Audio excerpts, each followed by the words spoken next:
Good morning. Today's lesson is about giving valuable feedback.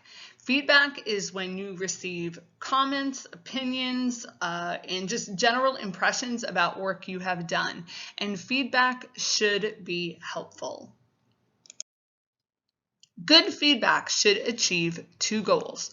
First of all, it should give the person a specific idea of what they did well. Simply saying good or good job, it may be nice to hear, but it's generic and it doesn't reflect any real thought. Anybody can look at any piece of work and say good or good job. And they can say that even if there's nothing good about it, even if it's not good work, even if it's sloppy or it falls apart, anyone can say good. Saying good job is basically lazy feedback when it comes to what we're doing in this class. So when something is done well, you want to make sure that you're telling the person exactly what was done well. Secondly, good feedback should help the person know how they can improve their work the next time. So if they're going to do a revision of their work and have a chance to make it better, what can they do to make it better? Simply saying this is confusing doesn't tell the person how they can make it clearer. As a math teacher, when I explain a math concept, it's always clear to me what it is I'm saying, but it's not always clear to my students. And so I need that feedback from them, not just this is confusing, but I need it to be specific. Ms. Taylor, I didn't understand when you did this. And they can point to something and they can point to what step in the process was confusing for them. Feedback should always be a positive experience, not a negative one. It should never become nasty. It should never become personal. So if you're receiving feedback along those lines, I do want you to tell me. Okay, it shouldn't be snarky or sarcastic or anything like that. It should be a positive experience to hear what people have to say about the work that you're producing. PLTW has some very specific guidelines for providing effective feedback. And so they've got 3 things that your feedback should be.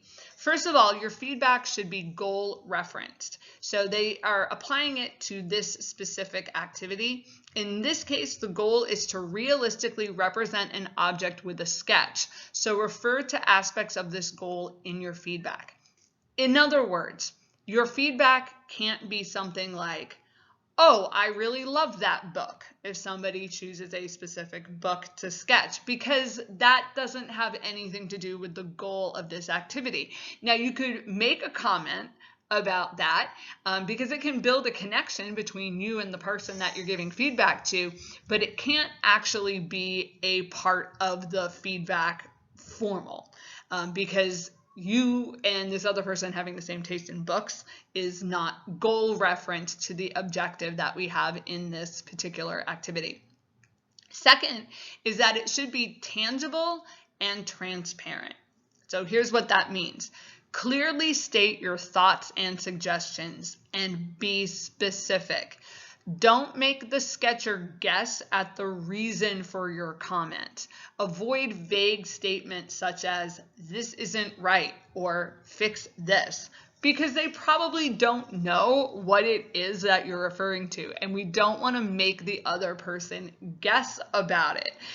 Think about how you feel when you get something back from, say, an English teacher and there's been points taken off and they've circled something, but they don't tell you what's wrong with what it was that they circled. And then that kind of leaves you guessing about what it is that you need to fix in it. It's very, very frustrating because the person knows there's something wrong, but they don't know exactly what it is or how they can make it better. So you want to be really specific about the thoughts that you have. You can, some of the things will also be what we call a little bit subjective. Because we're doing sketches, there is a certain element of personal preference. And feel free to be transparent about that and say something like, this is my personal preference, but I think you should do X, Y, and Z. Person might disagree with you, and that's totally okay as well. And this last one is really, really important. Your feedback should be actionable. That means you're providing guidance to help your peer improve the sketch. What can they do to make the sketch more realistically represent the object? Tell them what they can do. Take action on to actually like erase some part of their sketch, and they'd be able to put it back, and their sketch is going to be better for it.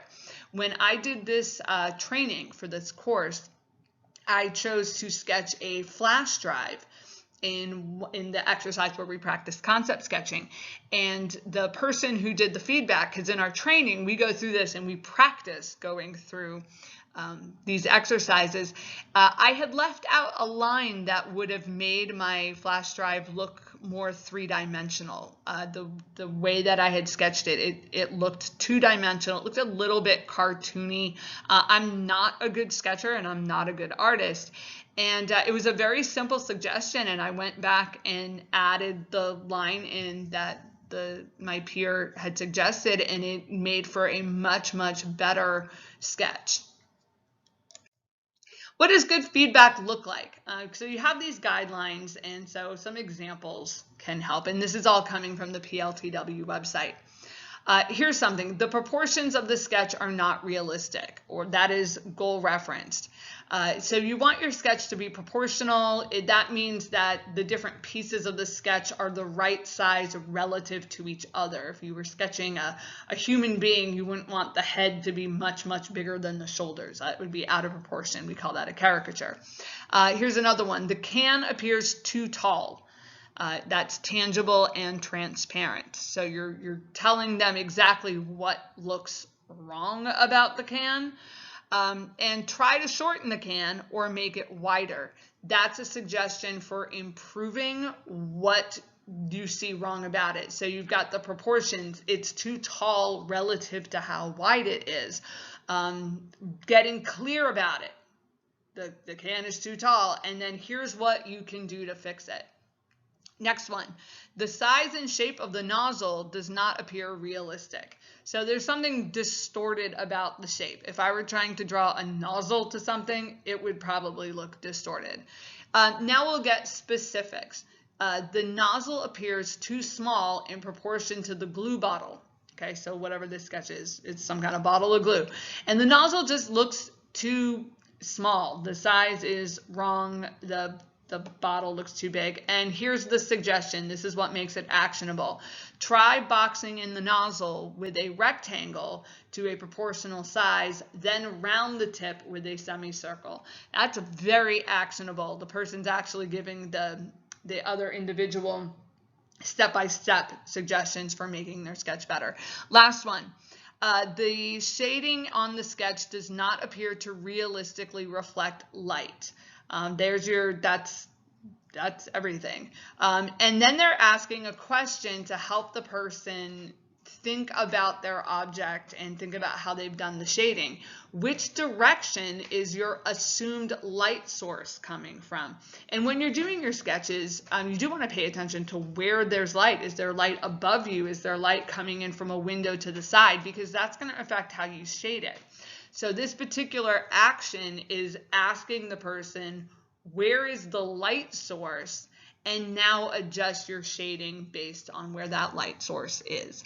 So that's examples of effective feedback. Notice it's positive, it's not mean, it's not nasty. You get feedback like that, and you know you're going to produce a better sketch when you're done. So what is next for you? Yesterday in class, you created, I think it was 3 sketches for me, and I asked you to send me whichever one you thought was the best. So we are going to virtually swap sketches at this point, and you are going to provide feedback on a sketch that one of your classmates did. You're going to be graded on the quality of the feedback that you give to your classmates. So I'm going to email each of you a sketch that you can pull up and look at it. And before the end of the class period, you must email me back with your feedback for your classmate. Here's the requirements for this assignment. Be sure your feedback meets the following criteria. it should reference 2 things that the person did well in their sketch. This doesn't have to be actionable because it's commenting on something that's already done well, but it should reference 2 things. So look at it and find 2 things that are well done about the sketch. It's a lot easier to hear about what can be improved if you've already heard about what you did well. That's true for all of us. Now I want you to reference 2 things that can be improved. So look closely at the sketch and find 2 aspects of the sketch that you see that there is room for improvement. And as you reference those 2 things, make sure that your feedback has to do with the goal of creating a good sketch, that it's clear, specific, and actionable. Tell the person what they can do to make that sketch better. You do have until the end of the class period to complete this assignment. Once you have emailed me your feedback, then you are done with class for today.